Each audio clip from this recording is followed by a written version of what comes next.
भगवान शंकर माँ भवानी को कथा गाना प्रारंभ किए।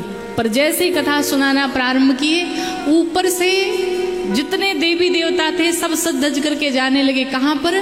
दक्ष प्रजापति के यहाँ, जहाँ पर उन्होंने यज्ञ का आयोजन किया था, हरिद्वार के कनखल में। सभी जाने लगे। ये देवता भी कुछ कम नहीं है। आपको लगता है कि जलाने वाले आज ही के टाइम में, ऐसा नहीं, उस टाइम में भी थे। देवताओं को पता है कि भगवान शंकर को निमंत्रण नहीं मिला है, लेकिन फिर भी बाबा को दिखाने के लिए कि प्रभु आप नहीं जा रहे, हम आपकी ससुराल में जा रहे हैं। सब सिर पे चढ़ चढ़ के जा रहे थे बाबा के। मैया ने पूछा, बाबा ये कहाँ जा रहे हैं? बाबा ने कहा, देवी ये सभी आपके पिता के यहाँ जा रहे हैं। आपके पिताजी ने यज्ञ का आयोजन किया है। अब तो मायके का जैसे ही नाम आया, मैया कहाँ रह पाए। मैया ने कहा, बाबा मुझे भी जाना है।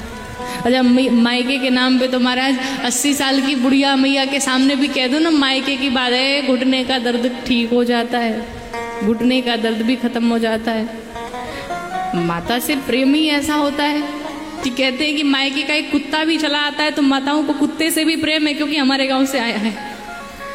तो मैया भी सोचे कि हमें भी जाना है। पर बाबा ने कहा, देवी हमें निमंत्रण नहीं मिला है, कल्याण नहीं होगा जाने से। लेकिन बाबा कहते हैं, बार बार समझाते हैं, लेकिन मैया कहती है, गुरु के घर, पिता के घर, मित्र के घर, स्वामी के घर, इन चार के घर बिना बुलाए भी जाना चाहिए। बुलाने की कोई आवश्यकता नहीं है। पिता न भी बुलाए तो जाना चाहिए, माँ न भी बुलाए तो जाना चाहिए। मैया ने जैसे उदाहरण दिया, बाबा को लगा कि अब ये नहीं समझेंगे। और देखो, घर में, परिवार में किसी को भी एक बार समझाइए, 2 बार समझाइए और 3 बार समझाइए, और 3 के बाद भी ना समझे तो खुद को ही समझा लीजिए। अभी नहीं समझेगा। अभी कैसे समझेगा? जब भुगत लेगा तब समझेगा। बाबा ने कहा कि होई सोई जो अब राम रचिया, अब वही होगा जो भगवान ने लिखा होगा। कहा, जाना चाहती जाइए, विदा कर दे। बाबा ने गणों के संग गणों को लगाया और मैया को विदा किया। मैया जैसे ही पहुंची, जो बहनें थी बहुत मुस्कुरा करके मिली, उपहास करती, कोई बात नहीं करता है मैया से। अंत में माता ने आकर के अपने हृदय से लगाया माँ को। जैसे ही जहाँ पर यज्ञ हो रहा था वहां पहुंची, देखा वहां पर शंकर जी का कोई भाग ही नहीं है। अब मैया को क्रोध आ गया। क्रोध किस बात का? मेरे घर में, मेरे मायके में मेरे पति का इतना बड़ा अपमान। देखो माताएं कितनी प्यारी होती हैं, मायके में पति का अपमान नहीं सह सकती हैं, और ससुराल में पिता का और भाई का अपमान नहीं सह सकती हैं। एक बात, मैं यहाँ बहुत सारी सासू मैया बैठी होंगी, जिसके घर में बहू आ गई है ना, उनके लिए कह रहे हैं, कभी भी आपके बीच में अनबन हो, सास बहू में झगड़े होना चाहिए, होता रहता है, कोई बहुत बड़ी बात नहीं है, हर परिवार में होता है। लेकिन अगर आपके घर में झगड़ा हो तो कभी भी बहू के पिता का और भाई का नाम मत लीजिए। निवेदन है हाथ जोड़ करके, और ये आपके घर की शांति के लिए उपाय बता रहे हैं। कभी भी भूल से भी लड़की के पिता का और भाई का नाम मत लीजिए। तुम्हारा भाई ऐसा, तुम्हारा पिता ऐसा, जब देखो तब आप उसे धिक्कारती रहे, जब देखो तब उसके पिता का नाम लेती रहे। आप जिस कन्या से कह रही हैं उसके भी दिल में जगह है, उसके पास भी दिल है, उसे भी दर्द होता है, उसे भी पीड़ा होती है, उसे भी कष्ट होता है। इसलिए ये कार्य ना करें, बचिए इससे। और अगर आप इस प्रकार से रहें तो घर में कोई कलह नहीं मचेगी महाराज।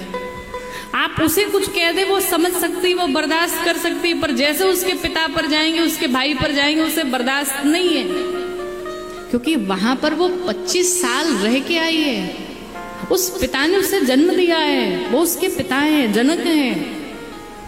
उस भाई के साथ वो अन्याय कैसे सह सकती है जिसके हाथों में वो हमेशा राखी बांधती है, उस भाई से प्रेम किया है, और उस भाई के लिए कोई गलत बोले तो माताएं कैसे झेल सकती हैं। तो सासू मम्मी जी लोगों जितनी बैठी हैं, मम्मी जी लोगों को ये ध्यान देना चाहिए, और ऐसा नहीं बहुओं को भी ध्यान देना चाहिए। बहुओं को भी याद रखना चाहिए कि अगर मम्मी जी कुछ कह रही हैं तो उनकी बातों का जवाब नहीं देना चाहिए। क्यों? मायके में भी तो एक माँ है, वो भी डांट देती थी, वो भी बोल देती थी, तो क्या हम जवाब देते थे? नहीं। तो ठीक उसी प्रकार से उन्हें भी समझिए और भगवान से मंदिर में जा कर के कहिए।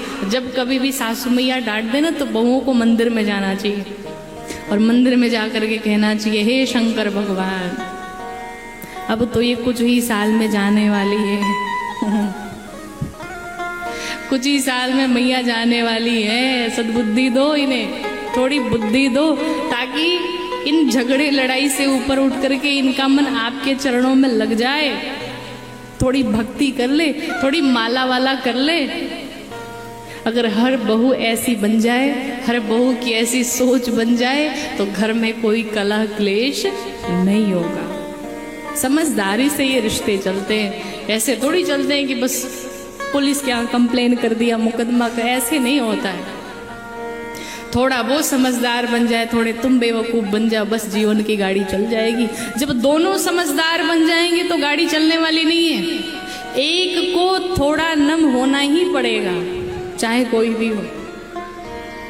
मैया सती अपने पति का अपमान सह नहीं पाई और मैया ने सबको कहा, यहाँ पर इस सभा में जितने लोग बैठे हैं मैं सबसे कह रही हूँ, माँ सती कहती है, जिस जिसने मेरे पति की निंदा की अथवा सुनी सबको दंड मिलेगा। मेरे पति सिर्फ पति नहीं, जगत के पिता हैं, और जगत के पिता का इतना बड़ा अपमान। मैया क्रोध में आकर के कहती, इस शरीर को मैंने दक्ष के शुक्र से प्राप्त किया है और इस शरीर को मैं अभी समाप्त कर डालूंगी। मैया ने इतना कह करके अपने शरीर को वहीं पर समाप्त कर डाला। कहते हैं, जहां पर आपके भगवान की निंदा हो रही हो, जहां पर आपके गुरुदेव भगवान की निंदा हो रही है, आपके माता पिता की निंदा की जा रही है, जहां पर आपके शास्त्रों की निंदा की जा रही है, जहां पर आपके साधु संतों के विषय में निंदा की जा रही है, हमारे शास्त्र आज्ञा करते हैं कि अगर आपके पास क्षमता है तो बोलने वाले की जिह्वा काट लीजिए, और अगर करने में सामर्थ्य नहीं है तो अपने कानों में उंगली लगाइए और कान में उंगली लगा करके वहां से वापस चले जाइए, पर निंदा सुननी नहीं चाहिए। मैया ने अपने शरीर को समाप्त किया। जाते जाते भगवान से वरदान मांगा, भगवान राम ने वरदान दिया, जन्म जन्म ये भगवान शिव की ही दासी रहेंगी, भगवान शिव ही आपको प्राप्त होंगे। इधर मैया के जो गर्दे सभी को उचित दंड दिया। वीरभद्र को भगवान ने प्रकट करके भेजा, कुपित करके भेजा, वीरभद्र आए, सबको दंड दिया, दंडित किया। अंत में ब्रह्मा विष्णु महेश आकर के इस यज्ञ की रक्षा की। दक्ष का सिर काट के धड़ से अलग कर दिया वीरभद्र ने। अंत में भगवान शंकर ने बकरे का सिर लगाया। बाबा प्रसन्न हुए, मुस्कुराए, यज्ञ सफल हुआ। कभी भी ध्यान रखिए, जीवन का ये सूत्र है, कभी भी किसी को नीचा दिखाने के लिए कोई यज्ञ अनुष्ठान मत करिएगा। आपको लगता है कि उसको नीचा दिखाने के लिए हम ये यज्ञ करें, हम ये अनुष्ठान करें, तो वो यज्ञ अनुष्ठान कभी पूर्ण होने वाला नहीं है। दक्ष प्रजापति ने भगवान शंकर को नीचा दिखाने के लिए, अपमानित करने के लिए यज्ञ का आयोजन किया था, परिणाम सर कटा पड़ा। इसलिए कभी भी किसी को अपमानित करने के लिए कोई कार्य नहीं करना चाहिए।